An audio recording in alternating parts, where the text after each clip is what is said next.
Wisp Sports Radio, the voice of women in sport. This is Season 1, Episode 1 of Hockey Talk with Coach Shannon Miller on Wisp Sports Radio. I'm your host, Shannon Miller. At Wisp Sports, we believe women in sport deserve equal coverage.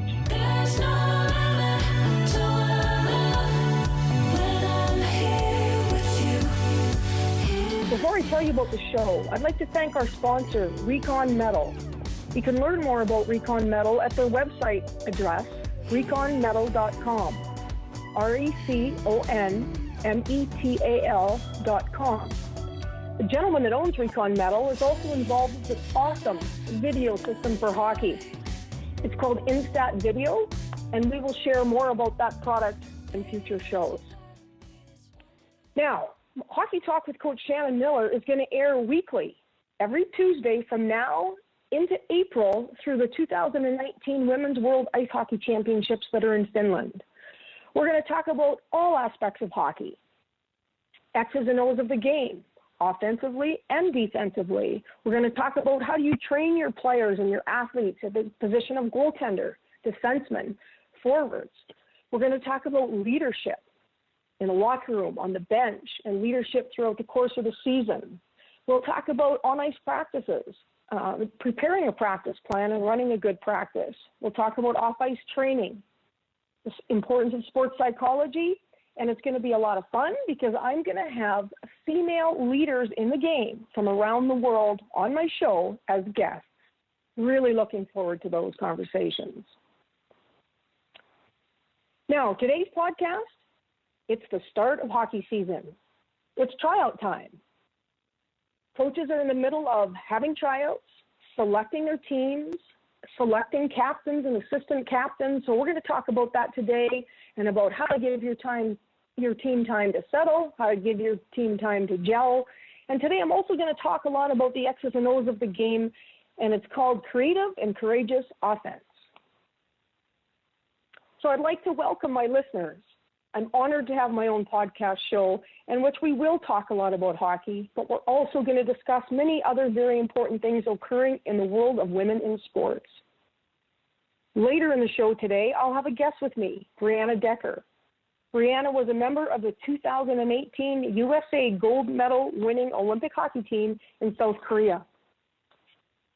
Brianna has many other accomplishments in hockey, but a pretty big one is she was part of the team, the group that stood up to USA Hockey and boycotted over equal pay and fair treatment between the men and the women, and they won. We will discuss all of this later in the show when she joins us. Now, I'm pretty excited, as I think a lot of the listeners are as well. If you're a hockey player or a hockey coach, it's the start of the season. Chill is in the air. Excitement is in the air.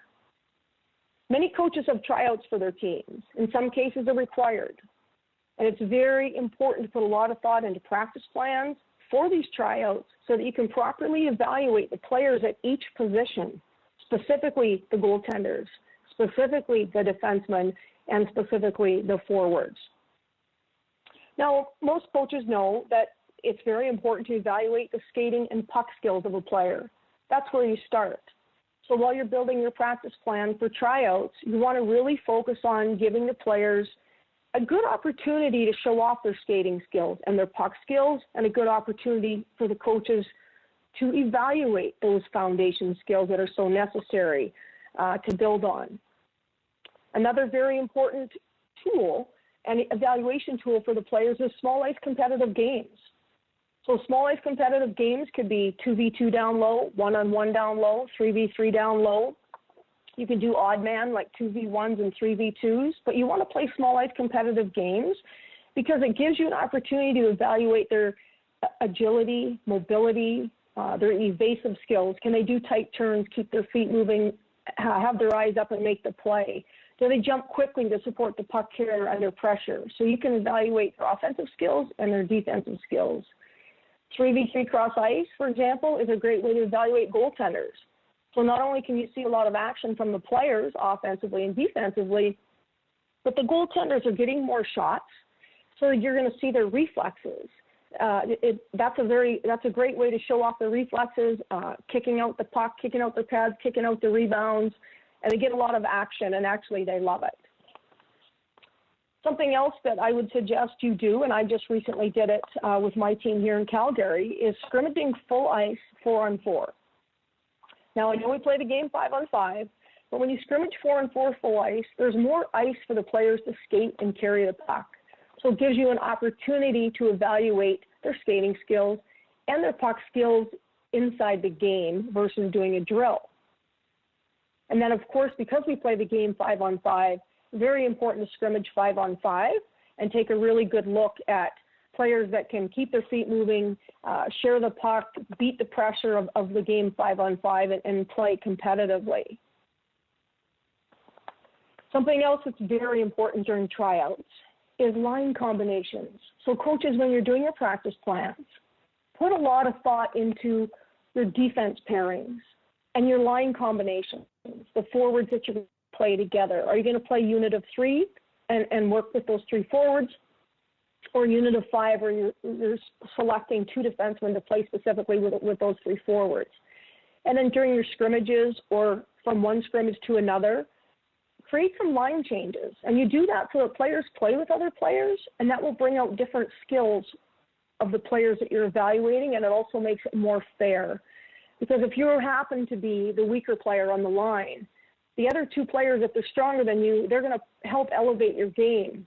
But if you happen to be the best player on that line, and you might be playing with 2 weaker players during tryouts, that changes the way you play a little. It might bring the level of your game down. So it's really important to players that they end up on lines with different people and they have a chance to show their skills. So it does take a lot more time if you approach tryouts doing that, but that's the best way to do it and the most fair way to do it. Now, player selections are difficult. Not only are you selecting players for the team, but you're cutting other players. And these players were teammates last year, and these players and teammates were friends. So it is difficult on the coaches to do player selections and make cuts, but it's very painful for the players that are being cut. So coaches, be sensitive to that. And when you cut a player, do it face-to-face if you can. Look them in the eye. Thank them for having the courage to try out, and keep it brief. Now, so hockey season has begun. We've picked our team in Calgary, the Calgary Inferno. We've made our cuts, and we're now moved on to pulling our team together and allowing the team to gel. It's a very exciting time because a new team is forming, new relationships are forming, and it's really important to give them time. Give them time to get to know each other, give them time to settle in, and give them time to gel. One thing we don't want to do is force team chemistry. And something else that's really important, do not rush the selection of your captain and your assistant captains. Take your time. Here's how I do it. When I'm ready, I notify the players that we're going to be asking for written input on who they think our captain and our assistant captain should be and why. I lay out what I believe are important skills and virtues for a captain and important skills and virtues for assistant captains because they're 2 separate entities. Then I give them a couple days to think about it, and then we ask for their confidential and anonymous input in writing. As a coaching group, we discuss it amongst ourselves as well. Then we read what the players have written and submit it. We continue to discuss it, and then coaches decide who the captain and the assistant captains are going to be with that valuable input from the players and actually from the support staff as well. The position of captain is extremely important because they're the bridge between the coaches and the players, but they're also a very important ambassador in the community. So the selection is very important and the honor is real. So now you've got your team selected, and as you get to know your players, and over time, people will be assigned roles on the team. Now, roles change based on the opponent that you might be playing that weekend. Your role might change based on what the team needs, and it changes based on players' abilities and skills. When a role is assigned to a player, let's say it's just for that week or that weekend series, or it could be for one game before the role changes. The key to teamwork and success for all is for the players to learn that role, accept that role, and be excellent at it. A quote from William Shakespeare, "Act well your part, there lies the glory." Now, let's talk some X's and O's. Let's talk hockey. So I love creative and courageous offense. That's how we're going to play this year with my team in Calgary. I love the excitement of offense because you can start right in your own zone. You can start it the second you've got possession of the puck anywhere on the ice, every square inch of the ice. And it's pressure, it's fast, and it's fun. So I'm the kind of coach that I love using everybody, and I love using the ice, and I love being on offense. So an important part of the game, of course, is the defensive side of the game. That's your foundation. Very important to build solid defensive principles, solid defensive team play with your team, and really coach defensive pressure, speed on the forecheck, speed on the back check, back pressure on the back check, defending the rush. That's very important, and that's your foundation. But then I love to teach the offensive side of the game and build on that defensive foundation, to be creative, to take risks, play with courage, and have fun on offense. So during these shows over here, we talk a lot about defensive pressure and offensive pressure. Offensive pressure is speed on the attack. And like I said, it can start in your own zone. It can start on any square inch of the ice the second you get possession. Quick transition to offense, speed, speed, speed, and feet moving and make the puck do the work. So, in saying that, when you like creative and courageous offense like I do, and if that's the way you're going to coach your team to play, using the ice, using everybody, quick transition to offense, go, go, go, go, go, defensemen can't just stay at defense. Wingers cannot just stay on the wing. They must be interchangeable, and that's the greatest and most fun part of the game. When you allow your players to be interchangeable, use the ice, use everybody. When you play this system of being interchangeable, which means, hey, whoever number one is and they get possession of the puck, then the next closest player, doesn't matter what their position is, they become number two and they jump over to support the puck carrier and they get involved immediately. And whoever the third closest player is, they're number three and they go. And then number four goes and you go with four attackers. And if part of those four attackers is one of your defensemen or both of your defensemen, then let them go. And whoever number five is, it could be a winger, could be your centerman, or it could be 1D. She stays back in his defensive high middle. But if you're going to allow them to be creative and allow them to be interchangeable, then you got to let them go, and they'll become great skaters. They'll learn how to read the game. They'll learn how to skate to open ice. They'll learn how to skate to support aggressively. They'll learn how to place the puck in open ice for someone to skate onto it. If you play this way, it will really develop their skating abilities, their abilities to read the game, their instincts, and it's fun. So skating is a really important part of the game of hockey. You've got to skate to pressure offensively and defensively.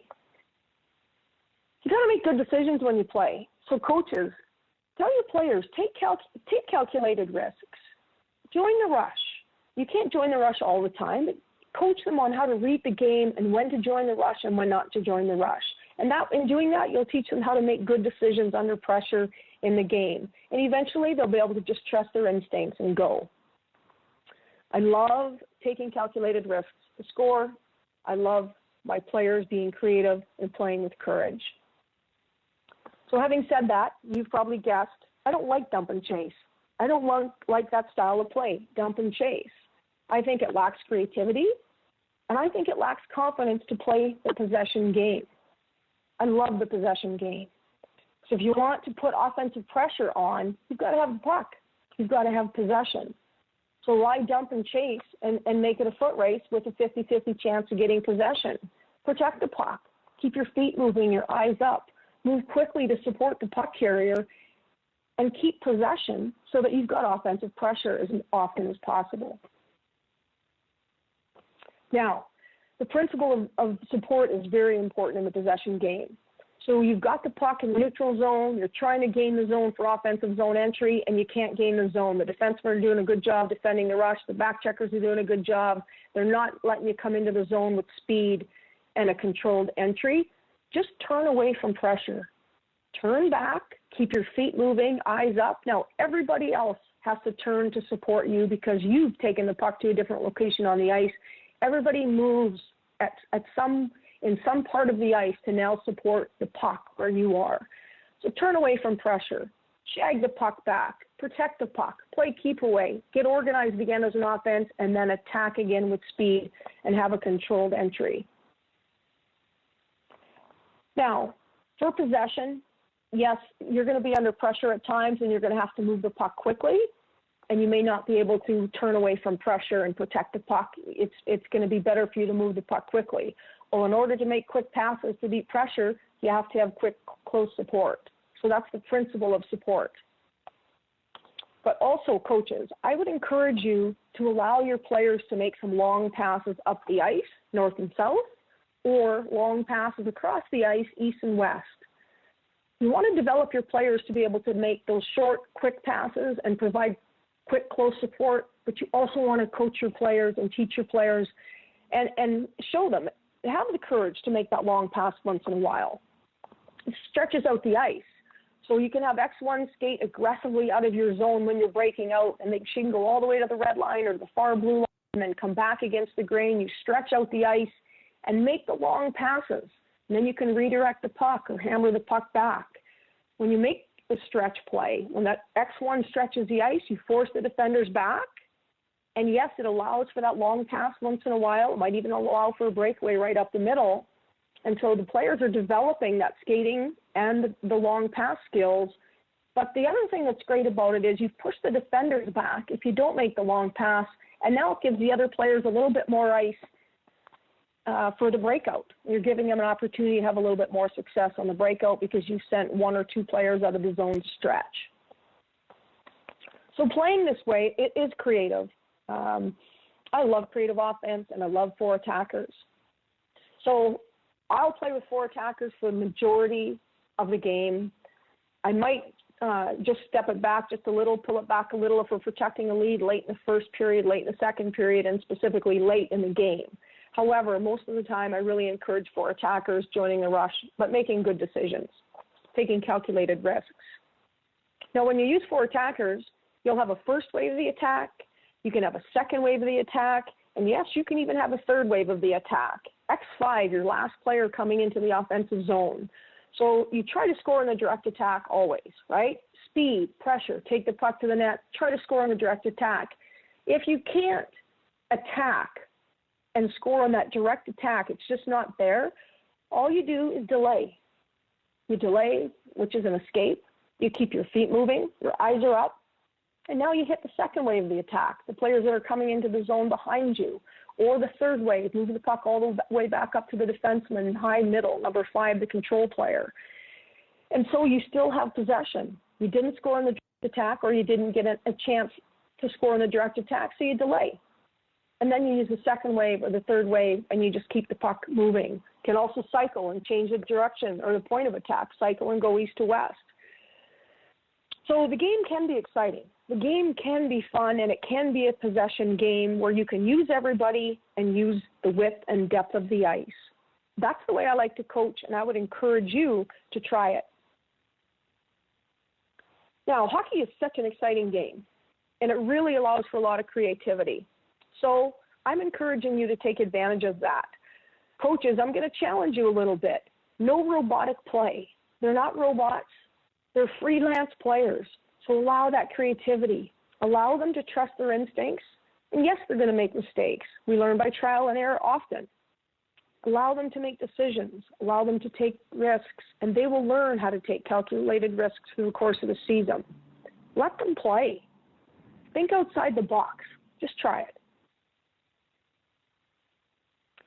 Now, each week, I'm going to have Drill of the Week. And I'd like to share a drill with you each week. And the way you can access the drill is you go to my Facebook page, Coach Shannon Miller. So if you want to access Drill of the Week, go to my Facebook page, Coach Shannon Miller. and each week I'll put up a new drill. During each show, I'd also like to have, or I am going to have, what I'm going to call Sidebar. Sidebar is going to be a comment on something current that's going on. It could be a quote. I might share a short story with you or share a team building exercise that we just recently did and had success with. So, Sidebar. Today's Sidebar, I have a passion for fairness and justice. That's why I filed a federal lawsuit against the University of Minnesota for sex discrimination, and I won. I won the federal lawsuit. That was a big victory for me, for women in sport, and for women, period. I'm in the middle of another lawsuit now. It's a state trial. And I'm involved in this lawsuit with two other female coaches from the University of Minnesota Duluth. Jen Banford, the head softball coach, and Annette Wiles, the basketball coach. Myself, Jen Banford, and Annette Wiles, the three of us, are suing the University of Minnesota for discrimination based on sexual orientation, as well as other claims. Women are standing up to corrupt, discriminatory male power, and things are changing. Courage is important, my friends. If you would like to follow our lawsuit and support the three of us, check out Reinstate Coach Shannon Miller. It's a Facebook page that an acquaintance runs, Reinstate Coach Shannon Miller, and you can follow along with our lawsuit. Now, my passion for fairness and justice attracted this 2018 gold medal Olympian to move to Calgary to play for me. But it's her passion for fairness and justice that gave her the courage to stand up against USA Hockey, join the boycott for equal pay and fair treatment. This type of courage not only brings strong women together, but it will bind us together forever. Brianna is a new member of the Calgary Inferno women's professional hockey team, the team that I am currently coaching, a team that is part of the long-standing and very strong CWHL, Canadian Women's Hockey League. Brianna Decker is an NCAA champion, a world champion many times over, and most recently, a 2018 Olympic gold medalist for Team USA in South Korea. Please welcome Brianna Decker. Brianna had a tremendous playing career in NCAA hockey at the University of Wisconsin. She won a 2011 national championship.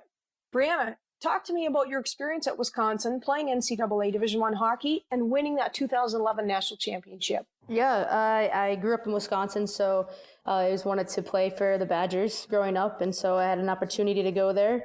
And yeah, fortunately enough, I had an opportunity to play in two national championships, once in 2011 and once in 2012. We came out on top in 2011, and it was one of the greatest experiences of my life. We, had a great team chemistry on and off the ice. And it was, like I said, one of the most amazing experiences. After winning the 2011 national championship, you went on in 2012 to win the Patty Kazmaier Award. That award is for the best female hockey player of the year. Explain what it was like to win that award and what that season was like. It's quite a individual accomplishment, I would say, but I was surrounded by a lot of great people and great teammates, obviously, that year as we made it back to the national championship. But I still, to this day, would trade that individual award in for the national championship, which we lost the next day. But like I said, couldn't be surrounded by more amazing teammates and people who made me better every day. And isn't that just the truth? When you win an individual award, of course, it feels well that you're being recognized. But if you don't win the team, the NCAA championship, it's incredibly painful the next day. So not only did you have a great NCAA career during that and after it, you've participated in 6 world championships. I apologize. You've participated in 6 world championships, winning 5 world championship gold medals and 1 silver.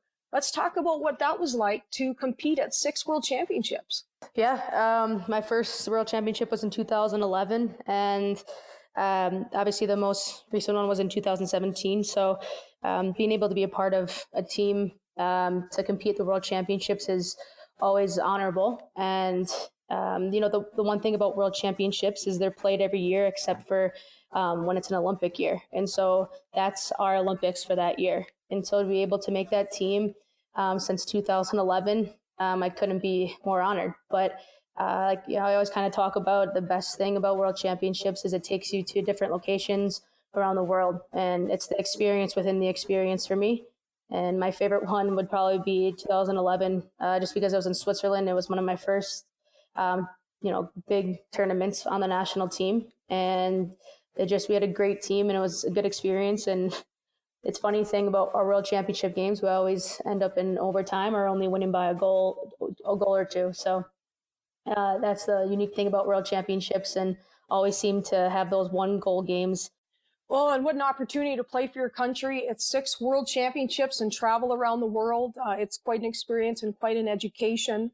Now, you've also competed at 2 Olympics for Team USA. In 2014, winning Olympic silver, and then just recently in 2018 in South Korea, winning Olympic gold. Talk about your Olympic experiences. Ever since I was younger, I've wanted to be able to go to the Olympics, play hockey in the Olympics, and win a gold medal. So in 2014, when we came up short, it's an expectation for our team and our program to get to that gold medal game and win a gold medal at the Olympic stage. And so to come up short, it was one of the most devastating parts of my career. And the other 22 teammates that I competed with that year could probably say the same thing. But, we had to take a break after 2014 and look ourselves in the mirror and figure out what we needed to change to be successful and come out with a gold medal. And we did just that 4 years later, this year, 2018. So, and now I can look at 2018 and winning a gold medal with the teammates that I had played with. And it's one of the most, greatest accomplishments on ice that we've ever had. And it took us 20 years to be able to win that gold medal. Obviously, the U.S. hasn't won since 1998, but I remember them winning. I was only 7 years old, but I remember watching and seeing those ladies with the gold medals around their neck, and I wanted to be that and be able to do that one day. And it took 20 years, but I thankfully had that opportunity and came out on top. Congratulations on your 2018 Olympic gold, but also your 2014 Olympic silver. And ouch, in 1998, Brianna Decker, I was a head coach for Team Canada. And as you know, there's a lot of expectations. Like you stated earlier, getting to the gold medal game is an expectation for Canada and the United States. But for Canada, winning in 1998 was the expectation. And so that was a very painful loss for me. So thanks for bringing that up. Yeah, I had to. Okay, well, I'll get back to you later since I'm your coach this year. Now, Brianna, something that I'm very interested in, and I know all of our listeners are as well, is prior to the 2018 Olympics, in the 2017 year for the World Championship, yourself and your teammates got in a standoff with USA Hockey. You boycotted over equal pay. Such a courageous act, historical moment. Please share that with us. Yeah, like I mentioned just a minute ago, 2018 gold medal game, winning a gold medal is definitely the greatest accomplishment on ice. But winning this boycott and going up against USA Hockey with our team and coming out on top is definitely the most amazing and, like you said, courageous and humbling experience for us. And, typically before World Championships, you have a camp that your team goes to and you prepare and get ready for the World Championships. And we had to put that aside. We took a second and reflected on how we've been treated from USA Hockey, how we, it was simple as pay. It was traveling, things like, how were you traveling? Were we traveling commercial? All the things that the men got, we weren't getting at that time. And so we said together as a team, we're like, enough's enough. And if we're going to make a statement, this would be a great time to make a statement, considering we were hosting the 2017 World Championships. And so, we took a stand and we said we weren't going to participate in the World Championships unless things were going to change for us. And so, obviously, USA Hockey went out and tried to, figure out how they can get maybe players from our team or, players from colleges, anybody who was playing basically hockey in the U.S., try to get them to represent the United States of America at the World Championships. But fortunately, we had every woman hockey player on our side in the U.S. And it was pretty powerful statement. And it was pretty humbling and just amazing how much support we had around the U.S. to be able to, stand up against USA Hockey. And so they came around. They we obviously had to move forward once they came around. So it was 2 days before World Championships. Our team headed to Michigan to, host the World Championships. And we kind of have moved forward with USA Hockey since. There are definitely some little things that we got to figure out here and there yet. We're not completely where we want to be as a program and where we want to be together with USA Hockey, but those are some little things we got to figure out yet.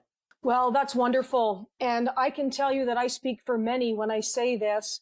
I am so proud of you and your teammates for standing up for your equal rights, standing up to a huge body like USA Hockey, a very powerful body in the world of hockey. And you guys have changed the course for female hockey players in the United States, specifically the national team players, but it goes far beyond that. So congratulations and great courage. Thank you. Yeah, I think that's if I just want to add this on, I think that was one of the biggest things for us is growing up, we didn't have a lot of opportunity with, women's hockey, female hockey, and we wanted to change that. That was our biggest goal, was to change it for the future, and we were ready to bite the bullet for the younger generation. Yes, and congratulations. And what you all did together was remarkable. And as you know, it will go down in history. Now, Brianna, it takes incredible commitment and drive to be one of the best female hockey players in the world, to be an elite athlete and continue year after year to compete at this level. What is your driving motivation to train and play at this level? Honestly, I think if you now winning a gold medal, that was one of my biggest things that that drove me to want to play. But at the end of the day, the one thing that's so consistent for me is my teammates and just playing for them. Whether I'm playing for a professional team or for the U.S. team, it's just surrounding myself with great people and teammates who are willing to sacrifice day in and day out and compete and work their butts off every day. That's my drive and motivation every single day, is when I can look to the side of me in the locker room or look to the side of me in the gym and recognize how hard these people are working, not only for myself, but for the other teammates. And that's what drives me. Yes, that's awesome. Congratulations. Now, Brianna, there's many different women's pro leagues for hockey kind of scattered around the world. But in North America, we have two women's pro leagues, the NWHL and the CWHL. So you've played in both. What made you switch back to the CWHL? Yeah, in 2015, I played for the CWHL, the Boston Blades, and it was a great experience. I only played half a season because I had to finish school after the Olympics in 2014. And so it was an incredible season, great first professional opportunity that I had. And then the NWHL came along, and it's all located in northeast of the U.S. And so I was like, oh, this is a great opportunity for me to help grow the game in the U.S. We hadn't had a pro league. We only had the Boston team that was part of the CWHL. So I was like, I need to hop on board. And this is I kind of looked at it as a part of, a duty of mine to help grow the game in the U.S. And so playing in that league for a couple of years, it was a good experience. I enjoyed every moment of it. But I just thought that this year was an opportunity for me to not only be in a different location, but go back into the CWHL. I have a lot of respect for the CWHL. I did when I played in the league. It's competitive, and there's a lot of top end players that are in the league. And I respect what the league has stand for in growing the game consistently every year. Well, that's awesome. It's my first year in the CWHL, Canadian Women's Hockey League, as you know. And I'm happy to have you on the team and back in the CWHL. Now, a really important conversation that's been going on here for the last couple of years. We've got the NWHL and the CWHL, two pro leagues in North America, one too many. What needs to happen for these two distinct pro leagues to come together to form one league and truly have an incredibly powerful women's pro hockey league in North America? Yeah, I think we need to have one league for sure. And a lot of us try to preach that. But I think it's just a matter of acting on it together as players and as coaches throughout the league. That we all know that when it comes down to it, whether you're in the NWHL or CWHL, we need to have one league.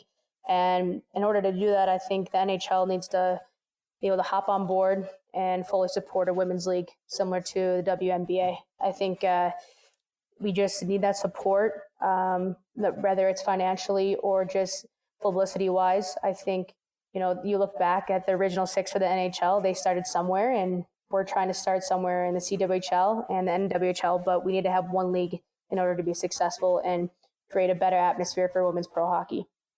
Yeah, and through the media, the NHL, Gary Bettman specifically, and others have said, hey, we'd be very interested in teaming up with a women's pro hockey league in North America, becoming sort of a brother-sister, I think, duo with regards to professional hockey. But he's clearly stated that we need to have one strong league. So we, as leaders in the game, we need to really get on the same page here, and I think take care of this relatively quickly, because the longer we wait and we prolong and continue to have 2 leagues, this opportunity might slip away from us. And so I hope people listening, anybody that has that authority or interest to help, I think we should all come to the table. And I think all of us that are leaders in the game need to have this conversation, and we need to make it happen. Exactly. All right, now let's finish our chat with something fun. You're new to Calgary. You just arrived here a couple days ago. What are you looking forward to this season playing with the Calgary Inferno? And that's besides playing for you, you're asking, right? Okay, well, no, first off, listeners, I've had opportunity to play against Shannon, obviously through my college career, but no, that was one thing I was really looking forward to, is being able to play for you. I've had a lot of respect for you. And, but not only that, I think it's a new location for me, new team. I have a lot of respect for the Canadian national team players that are on the Inferno. So I'm excited to play with them as well. But it's just, I'm a big person in change. And I think it was a good opportunity for me to come out here and play for new coach, play with new teammates in a new location. Those 3 elements, I think it's good for growth as an individual. And I'm always looking to get better in any way as a person and as a player. And this was a good opportunity for me. Well, that's great. And obviously, the Calgary Inferno team is happy to have you.